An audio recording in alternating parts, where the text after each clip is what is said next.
जोहार साथियों, मैं मुकेश बिरुआ, आपका मेरे इस चैनल में स्वागत है। आज के भारत में अगर कोई छात्र अपने पेपर लीक के खिलाफ सड़क पर उतरता है तो उसे क्या कहा जाता है? न्याय की मांग करने वाला नागरिक या बहुत इमोशनल, कंफ्यूज्ड और किसी बड़ी साजिश का मोहरा? नीट पेपर लीक के विरोध में पूरे देश में छात्र आंदोलित रहे। इसी बीच आरएसएस प्रमुख मोहन भागवत का बयान आता है कि जेन जी यानी आज की युवा पीढ़ी बहुत ज़्यादा इमोशनल है, शांत दिमाग से नहीं सोचती और इस वजह से भ्रम भी फैलता है। और फिर आरएसएस से जुड़ी पत्रिका ऑर्गेनाइजर एक सूची छापती है, कुछ चुनिंदा पब्लिक पर्सनालिटीज़ की लिस्ट, जिन पर इशारों में ये ठप्पा लगाने की कोशिश की जाती है कि ये लोग युवाओं को भटका रहे हैं।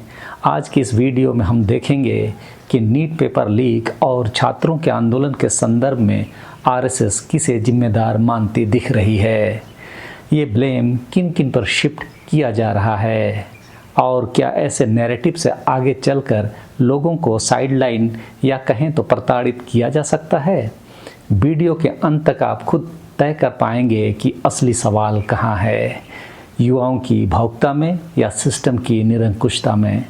सबसे पहले जल्दी से बैकग्राउंड समझ लेते हैं। नीट यानी national eligibility cum entrance test लाखों छात्रों का सपना और डर दोनों है।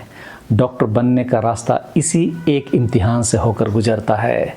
2024-25 के आसपास कई राज्यों में नीट पेपर लीक के आरोप सामने आए। कहीं सवाल पत्र के लीक होने की खबर, कहीं परीक्षा केंद्रों पर गड़बड़ी और साथ में सोशल मीडिया पर सर्कुलेटेड एलिजिडली लीक्ड पेपर्स के स्क्रीनशॉट। इसका नतीजा यह हुआ कि लाखों छात्रों का भविष्य हिल गया। सड़कों पर प्रदर्शन हुए, सोशल मीडिया पर #नीट या #नीट रिकंडक्ट जैसे हैशटैग ट्रेंड करने लगे। छात्रों की मांग क्या थी? बहुत बेसिक, पेपर लीक की पूरी जांच हो, दोषियों पर कार्रवाई और अगर लीक मास लेवल पर साबित हो तो परीक्षा को रद्द कर दो, दोबारा करवाओ, ताकि सबके लिए फील्ड लेवल प्लेइंग का हो। यानी मामला मूल रूप से एक प्रशासनिक नाकामी और संभावित भ्रष्टाचार का था, जिसमें सरकार और परीक्षा एजेंसियों की जवाबदेही बनती है। इसी माहौल में आरएसएस प्रमुख मोहन भागवत का बयान आता है। द वायर की रिपोर्ट के मुताबिक भागवत ने एक कार्यक्रम में कहा कि आज की जेन जी यानी युवा पीढ़ी बहुत इमोशनल है, शांत मन से नहीं सोचती और इस वजह से भ्रम पैदा हो सकता है या वे तरह तरह के सोशल एक्सपेरिमेंट्स और इन्फ्लुएंस का शिकार हो सकती है। अब सवाल यह नहीं है कि कोई भी बुजुर्ग पीढ़ी युवाओं की आलोचना क्यों करती है, ये तो हर ज़माने में होता रहा है। असल सवाल यह है कि ये बयान किस कंटेक्स्ट में दिया गया। जब देश में युवा अपने भविष्य, अपने कैरियर, अपने मेहनत की वैल्यू के लिए सड़कों पर उतर रहे हों, तब उन्हें जज्बाती, बिना सोचे समझे कन्फ्यूजन फैलाने वाला कहना आखिर किस तरह का मैसेज देता है? यह नैरेटिव दो बातें साबित करता है: आंदोलनकारी युवाओं की परिपक्वता और तर्क पर सवाल उठाना, यानी ये कि इनको पूरी बात समझ में नहीं आती, ये सिर्फ भावनाओं में बह रहे हैं। असली मुद्दे, पेपर लीक, सिस्टम की नाकामी से फोकस हटाकर युवाओं के नेचर पर बहस शुरू कर देना होता है। आपने देखा होगा टीवी डिबेट में भी बात पेपर लीक से ज़्यादा देश में अराजकता फैलाने वालों पर चली जाती है। अब आते हैं आरएसएस से जुड़ी पत्रिका ऑर्गेनाइजर पर। द वायर की रिपोर्ट बताती है कि ऑर्गेनाइजर ने एक लिस्ट छापी है जिसमें कुछ पर्सनालिटीज़ की लिस्ट बनाई गई। इस लिस्ट में सबसे ऊपर टेलीविज़न पर्सनालिटी रघुराम हैं और उनके बाद संयुक्त किसान मोर्चा का नंबर है। तीसरे नंबर पर कम्युनिस्ट पार्टी ऑफ इंडिया यानी कि CPIM के राज्यसभा सांसद जॉन ब्रिटास हैं। ब्रिटास सांसदों की लिस्ट में सबसे ऊपर हैं क्योंकि कई लोगों ने संवैधानिक संस्थाओं से जुड़े उनके विधायी कदमों और राष्ट्रीय संस्थानों पर उनकी टिप्पणियों की ओर इशारा किया है और तर्क दिया है कि इनसे राष्ट्रीय एकता कमज़ोर होती है। ब्रिटास के बाद लेखिका अरुंधति रॉय, आम आदमी पार्टी के सांसद संजय सिंह, तृणमूल कांग्रेस की सांसद महुआ मोइत्रा, वकील प्रशांत भूषण, ट्रांसपेरेंसी एक्टिविस्ट अंजलि भारद्वाज, स्वराज अभियान के योगेंद्र यादव, टीएमसी सांसद सागरिका घोष और हैरानी की बात है कि 11वें नंबर पर क्लाइमेट एक्टिविस्ट और वैज्ञानिक सोनम वांगचुक हैं। लिस्ट के अनुसार विरोध प्रदर्शन में उनकी भागीदारी की दक्षिणपंथी टिप्पणीकारों और कई अन्य लोगों ने आलोचना की। उन्होंने सीजेपी के साथ उनके जुड़ाव को एक ऐसे पैटर्न का हिस्सा बताया जिसे वे देश विरोधी मानते हैं।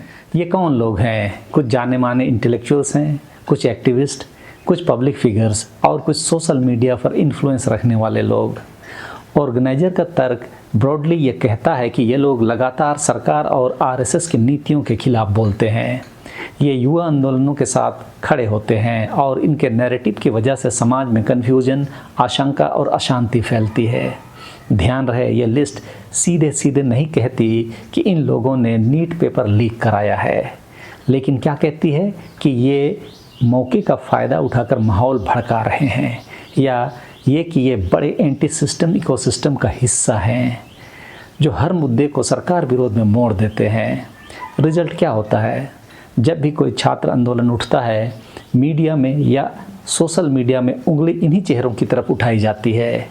देखिए, इनके पीछे वही पुराना गैंग है, यानी असल गड़बड़ी पेपर लीक करने वाला नेटवर्क, अंदर बैठे भ्रष्ट अधिकारी और लापरवाह एजेंसियां पर्दे के पीछे धुंधले हो जाते हैं और स्पॉटलाइट उन लोगों पर पड़ जाती है जो सवाल पूछ रहे हैं। आपने जितने सारे टीवी डिबेट हुए होंगे, जो मेन स्ट्रीम मीडिया में, आपने यही ट्रेंड देखा होगा। आरएसएस किसे जिम्मेदार मानती दिखती है और क्यों? अब देखेंगे कि युवा जो जेन जी हैं, उनके बयान के स्तर पर उन्हें बहुत इमोशनल, शांत मन से नहीं सोचने वाले के रूप में चित्रित किया गया। मतलब अगर वह सड़क पर उतर रहे हैं तो उसकी वजह सिस्टम की रियल असफलता कम, उनकी आयु संबंधी अपरिपक्वता ज़्यादा मानी जा रही है। ये अलग बात है कि जेन जी ने इनकी हेकड़ी निकाल जरूर दी। पब्लिक इंटेलेक्चुअल्स, एक्टिविस्ट और विपरीत विचारधारा वाले लोगों के लिए ऑर्गेनाइजर की सूची में जिनका नाम आता है, उन्हें प्रैक्टिकली विरोध के ठेकेदार के रूप में पेश किया जाता है। ये नैरेटिव बनता है कि असली समस्या ये लोग हैं, यही युवाओं को भड़का रहे हैं। तीसरा, सिस्टम या एडमिनिस्ट्रेशन या परीक्षा एजेंसियां हैं। इनके रोल को कंपैरेटिवली कम हाईलाइट किया जाता है। पेपर लीक जैसे इश्यू में भी बात जल्दी शिफ्ट हो जाती है युवाओं की भावुकता और एंटी इंडिया गैंग की तरफ। क्यों? राजनीतिक तौर पर यह नैरेटिव कन्वीनियंट है। इससे गुस्सा सीधे सरकार या एजेंसियों पर कम जाता है, ब्लेम डिवाइड हो जाता है, थोड़ा छात्रों पर, थोड़ा अर्बन नक्सल्स और एंटी नेशनल लॉबी पर, और सबसे ज़रूरी, यह भविष्य के लिए एक रेडीमेड टेम्पलेट बना देता है। किसी भी आंदोलन मतलब इमोशनल यूथ प्लस विरोधी इकोसिस्टम का खेल। अब आते हैं सबसे अहम सवाल पर, क्या इस तरह के लोगों को साइडलाइन कर आने वाले वक्त में प्रताड़ित किया जा सकता है? लोकतंत्र में सिद्धांत साफ है, किसी भी नागरिक को पीसफुल प्रोटेस्ट, असहमति और सवाल पूछने का अधिकार है। लेकिन जब नैरेटिव बार बार उन्हें भ्रमित, विदेशी ताकतों का एजेंट, राष्ट्र विरोधी के फ्रेम में दिखाता है तो ज़मीनी स्तर पर कुछ सीरियस खतरे खड़े होते हैं। चलिए एक एक करके देखते हैं। पहला तो कि कानूनी टारगेटिंग आसान हो जाती है। अगर किसी व्यक्ति या समूह की छवि मीडिया और आइडियोलॉजिकल मंचों पर पहले से संदिग्ध या देश विरोधी बन चुकी है तो उन पर एफआईआर दर्ज करना या उस पर साजिश रचने का आरोप लगाना, पब्लिकली जस्टिफाई करना आसान हो जाता है। जनता को कहा जाता है, देखो ये वही लोग हैं, हमने पहले से चिताया था। सोशल और प्रोफेशनल बहिष्कार यानी सामाजिक बहिष्कार टाइप की घटनाएं होती है। यूनिवर्सिटीज़ ऐसे लोगों को बोलने के लिए बुलाने से डरती है, कहीं फंडिंग ना कट जाए, कहीं विवाद ना हो जाए। मेन स्ट्रीम टीवी उन्हें पैनल पर कम बुलाता है क्योंकि उनके मत में ये लोग कंट्रोवर्सी क्रिएट करते हैं। कॉरपोरेट स्पॉन्सर्स और इवेंट्स उनसे दूरी बनाने लगते हैं। एक तरह से सामाजिक बहिष्कार का माहौल बनाया जाता है। ऑनलाइन ट्रोलिंग, हिंसा की धमकियाँ, ये सब होती है। एक बार नाम लिस्ट में आ जाए या मीडिया में एंटी नेशनल के टैग के साथ घूम जाए तो ऑनलाइन हेट कैंपेनिंग शुरू हो जाती है। किसी का address, family details, fake video, सब कुछ निशाना बनाया जा सकता है। ये भी प्रताड़ना का ही एक रूप है, भले कानूनी कागज़ पर ना दिखे। सोशल सेंसरशिप और डर का माहौल व्याप्त हो जाता है। बाकी लोग ये देखकर सोचते हैं कि अगर हमने भी ज़ोर से सवाल पूछे तो कल हमारा नाम भी किसी लिस्ट में हो सकता है। नतीजा, कई लोग स्वेच्छा से चुप हो जाते हैं, लिखना बोलना कम कर देते हैं। लोकतंत्र धीरे धीरे अंदर से खोखला होने लगता है।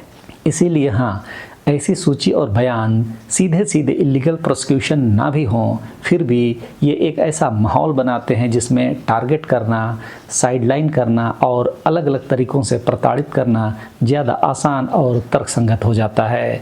ऐसे में हमारी भूमिका क्या है?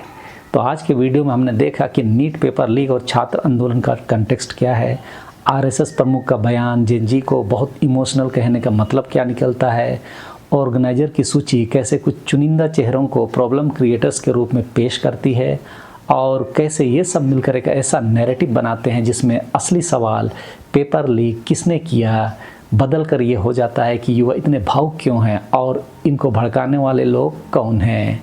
आखिर में सवाल हम सब के लिए, क्या हम छात्रों के गुस्से को सिर्फ भावुकता कहकर डिसमिस कर दें? क्या हम हर असहमति रखने वाले को किसी एंटी इंडिया गैंग का हिस्सा मान लें, या फिर हम यह मानेंगे कि आलोचना, सवाल और आंदोलन किसी भी मजबूत लोकतंत्र की सांस है? अगर आपको लगता है कि ऐसे मुद्दों पर बात होनी चाहिए तो इस वीडियो को ज़्यादा से ज़्यादा लोगों तक पहुंचाइए। कमेंट्स में अपने राय लिखिए। क्या आपको लगता है कि युवाओं को सच में इमोशनल कहकर नज़रअंदाज किया जा रहा है, या आपके हिसाब से तस्वीर कुछ और है? मैं आपकी राय ज़रूर पढ़ूंगा। देखते रहिए मेरा यह स्पेस। जोहार।